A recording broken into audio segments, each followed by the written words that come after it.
अस्सलाम वालेकुम गाइस। उम्मीद करता हूँ आप लोग जहाँ पे भी हैं खैरियत से हैं, खुश हैं और आपकी ज़िंदगी ज़बरदस्त गुजर रही है।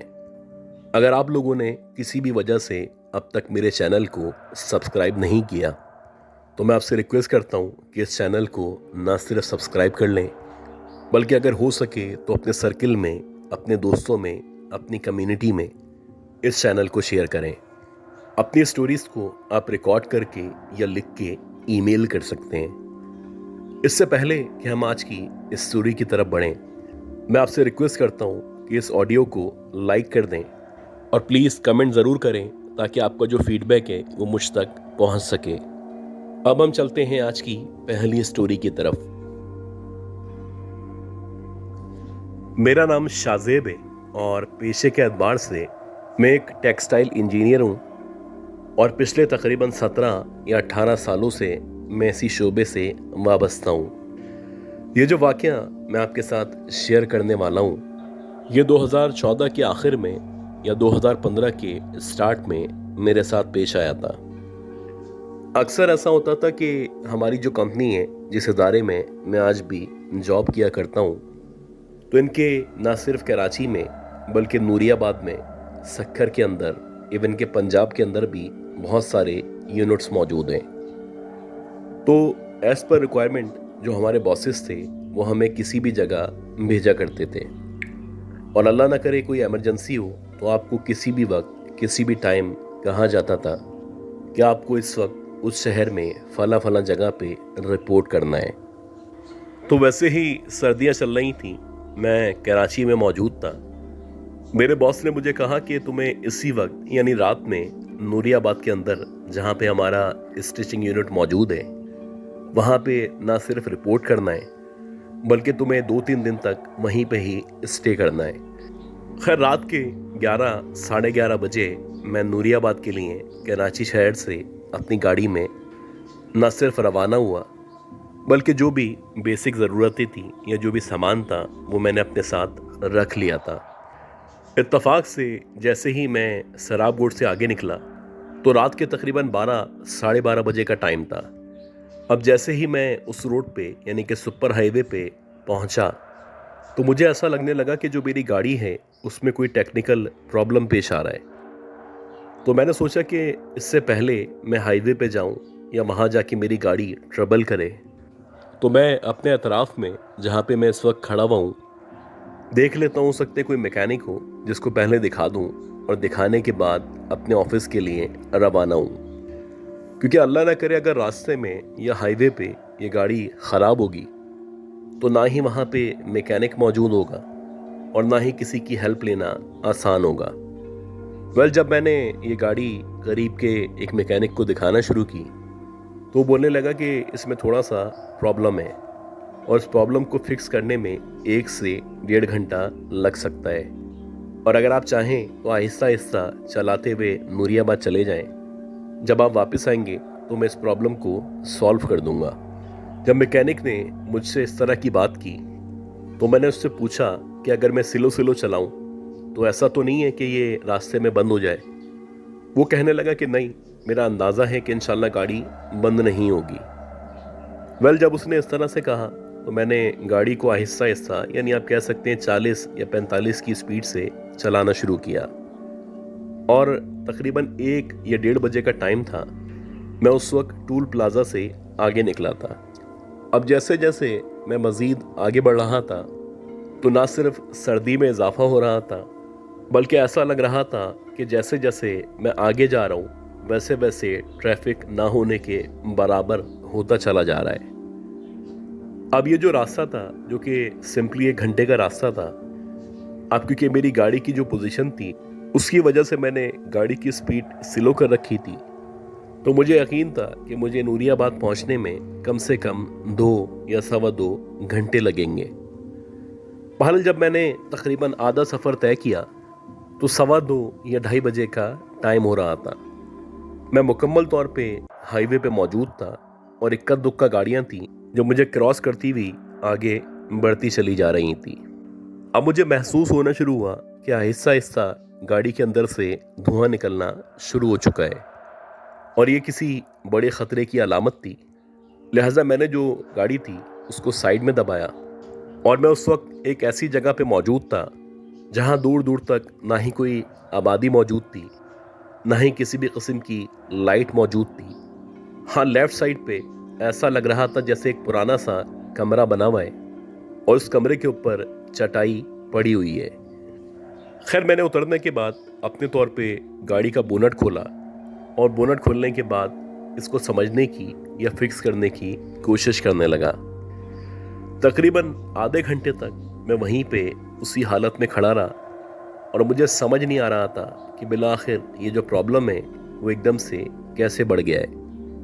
अब मेरे पास जो पानी की बोतल थी वो ऑलरेडी मैं इधर डाल चुका था और अब मेरे पास पीने के पानी के अलावा कोई भी पानी मौजूद नहीं था और जो पीने का पानी था वो भी मेरे पास थोड़ा सा ही अवेलेबल था। खैर, मैंने सोचा कि ये जो कमरा बना हुआ है शायद यहाँ पे कोई रहा करता हो, तो मैं इधर जाता हूँ, नॉक करता हूँ। हो सकता है कि कोई अल्लाह का बंदा वहाँ पे मौजूद हो, वो ना सिर्फ मेरी मदद कर दे बल्कि मुझे पानी भी फराहम कर दे। अब जैसे ही मैं रोड से उतर के थोड़ा सा नीचे की तरफ आया और मैंने उस कमरे की तरफ बढ़ना शुरू किया तो मुझे अजीब सी वाइब्स आना शुरू हो चुकी थी। पता नहीं क्यों मुझे अंदर से लग रहा था मेरा इस कमरे के पास जाना या इसको नॉक करना ठीक नहीं है। लेकिन कहते हैं ना कि भूखा मरता क्या ना करता। मजबूरन मैं उस कमरे के पास गया और मैंने उसके दरवाजे को नॉक करना शुरू किया। अब जैसे ही मैंने उस दरवाजे को नॉक करना शुरू किया तो ऐसा लगा कि इस दरवाजे या कमरे के पीछे की तरफ से किसी बच्चे ने जोर से कहकहा लगाया है और ये जो आवाज़ थी ये कंफर्म किसी बच्चे के हंसने की आवाज़ थी और इतनी वाज़े आवाज़ थी कि ऐसा लग रहा था ये बच्चा मेरे बहुत ही करीब मौजूद है। अब जैसे ही मुझे बच्चे के हंसने की आवाज़ सुनाई दी तो मैंने अतराफ़ का जायज़ा लिया और चलते चलते ये जो कमरे की बैक साइड वाला हिस्सा था जहाँ पे मुकम्मल तौर पे न सिर्फ अंधेरा था बल्कि ऐसा लग रहा था जैसे इसकी बैक साइड पे एक छोटा सा कब्रिस्तान मौजूद है। खैर, मैं जैसे ही उस तरफ आया और मेरी नज़र इस कमरे की बैक साइड पे पड़ना शुरू हुई तो मैंने देखा कि एक 7 या 8 साल के दरमियान का बच्चा खड़ा हुआ है।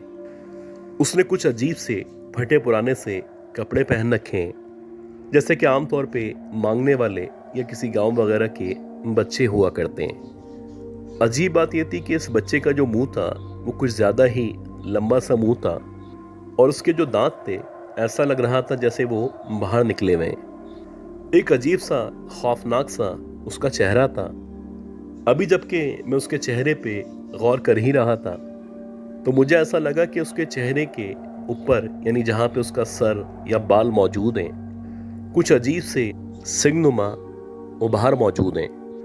अब पहले मुझे लगा कि शायद मेरा वहम है, लेकिन जब मैंने उसके ऊपर या उसके सर पे स्पेसिफिकली गौर किया तो वाकई में उस बच्चे के सर पे छोटे छोटे से 2 सिंग मौजूद थे।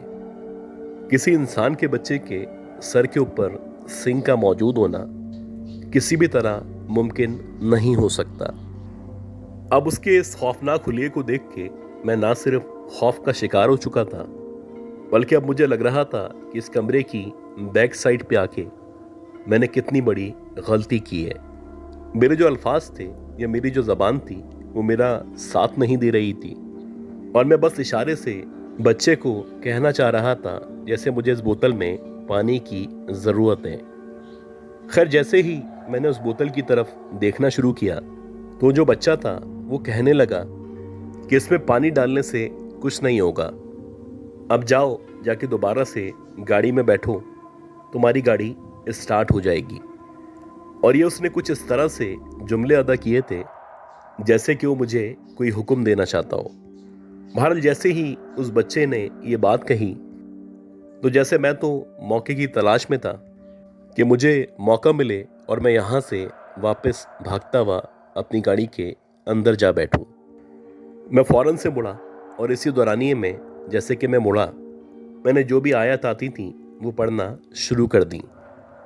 और वाकई में अब की बार जब मैं गाड़ी में जाके बैठा तो फौरन से ना सिर्फ स्टार्ट हो गई, बल्कि ऐसा लगने लगा जैसे मेरी गाड़ी मुकम्मल तौर पे नॉर्मल हो चुकी है।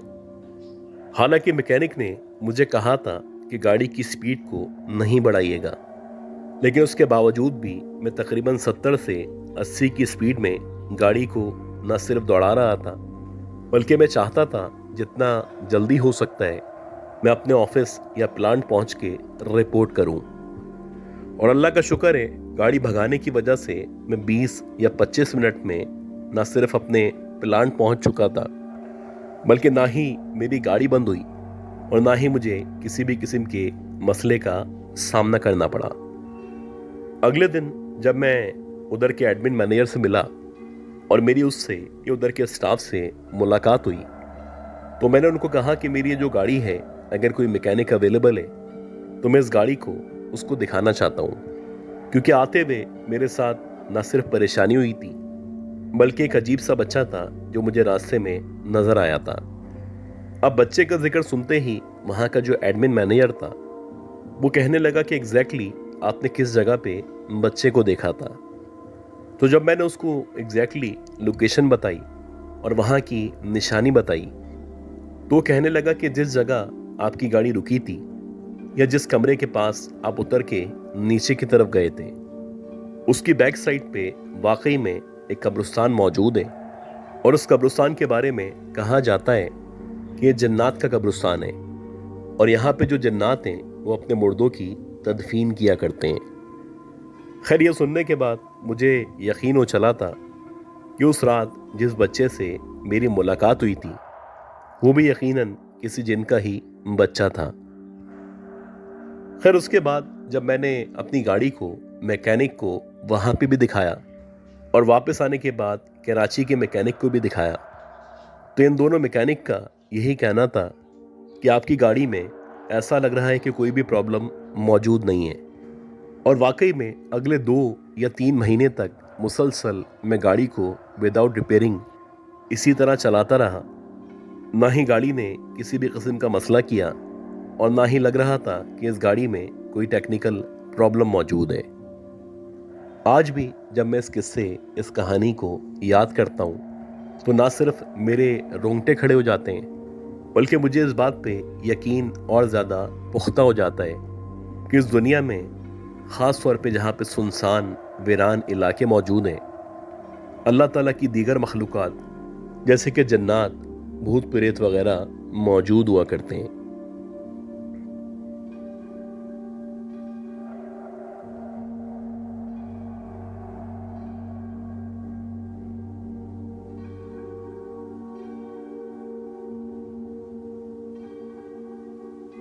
मेरा नाम शावेज़ है और ये स्टोरी जो मैं आपको शेयर करने वाला हूँ, ये वाक़या मेरे साथ 2021-2022 में पंजाब के अंदर पेश आया था। वैसे तो हमारा जो बुनियादी तौर पे ताल्लुक़ है वो मुल्तान शहर से है, लेकिन अक्सर ऐसा होता है कि काम के सिलसिले में हमें मुख्तलिफ़ शहरों में, मुख्तलिफ़ इलाकों में, ख़ास तौर पे मुख्तलिफ़ सूबों में विज़िट करना होता है। तो वैसे ही किसी काम से, किसी ऑफिशियल काम से मैं अपनी गाड़ी को लेके निकला हुआ था और मैं उस वक्त मुल्तान से तकरीबन आप कह सकते हैं कि 300-350 किलोमीटर दूर था।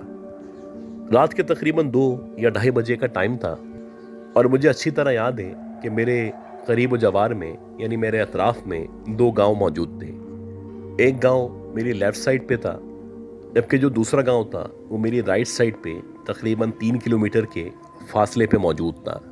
मैं जिस रोड से या जिस कच्चे पक्के रास्ते से गुजर रहा था उसके दोनों अतराफ में शुरू में खेत मौजूद थे और इस पूरे रोड पे ना ही किसी भी किस्म की लाइट मौजूद थी और ना ही ऐसा लग रहा था कि गए वक्तों में या आने वाले दिनों में यहाँ पे लाइट का कोई इंतज़ाम होने वाला था।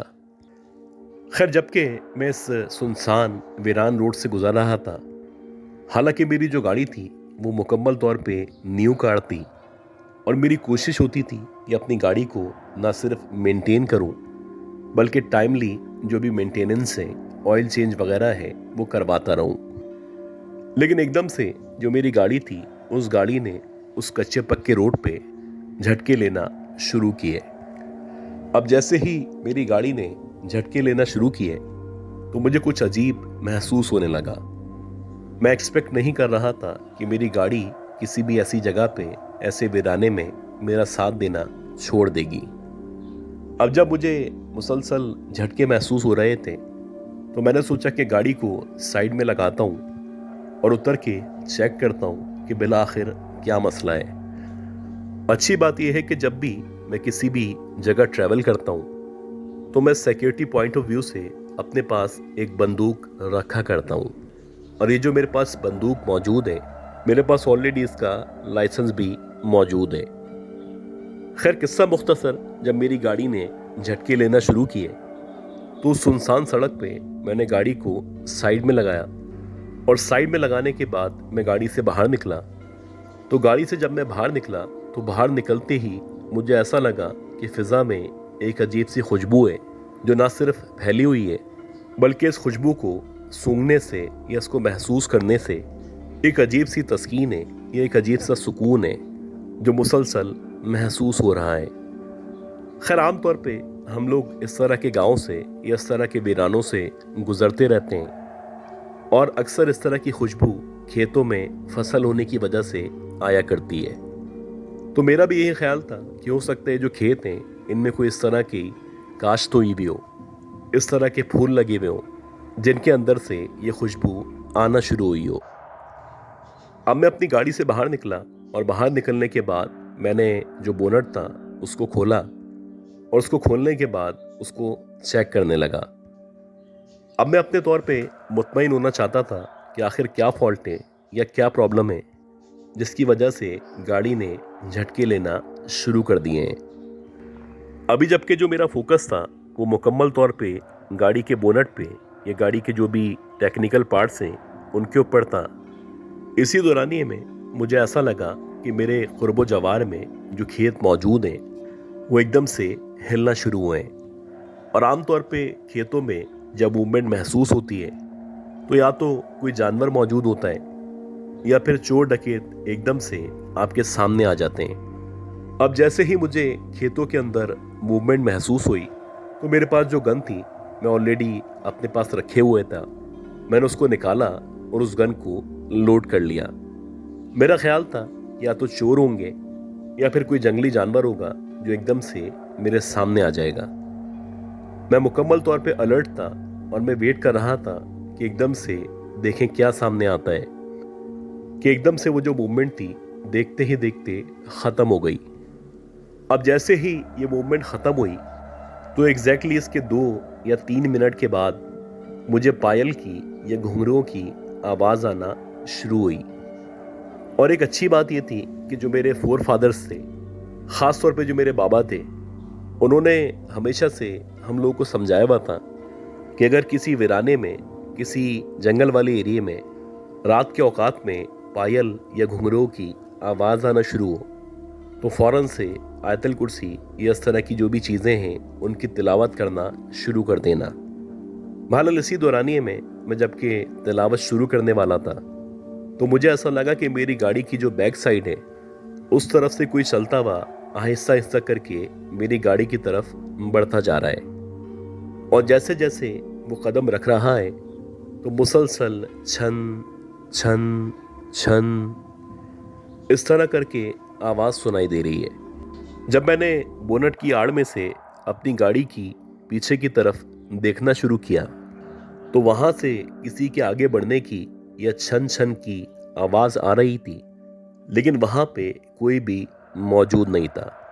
अब मैंने फ़ौरन से आयतल कुर्सी की तिलावत शुरू की, और मैंने सोचा कि जितना जल्दी हो सकता है बोनट को बंद करके गाड़ी में बैठता हूँ और कम से कम इस एरिया से बाहर निकलने की कोशिश करता हूँ।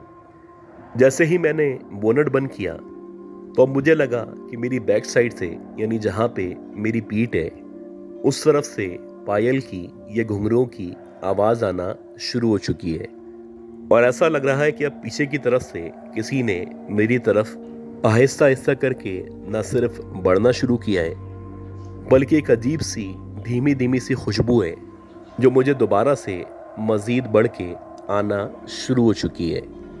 खैर मैं जल्दी से गाड़ी के अंदर आके बैठा और मैंने किसी भी तरफ देखना बेहतर नहीं समझा। मैंने फौरन से गाड़ी स्टार्ट की और ज़ोर ज़ोर से आयतल कुर्सी पढ़ता हुआ उस रोड से गाड़ी को भगाता हुआ आगे की तरफ बढ़ता चला गया। जिस तरफ से यानी बैक साइड से मुझे आवाज़ें आ रही थी, इत्तेफाक से वहाँ पे देखने पे भी कोई भी मौजूद नहीं था। मुझे तकरीबन 15 से 20 मिनट तक यह एहसास होता रहा कि या तो कोई मुझे फॉलो कर रहा है या फिर जो मेरी गाड़ी है उसकी बैक साइड पे कोई ना कोई बैठा हुआ है।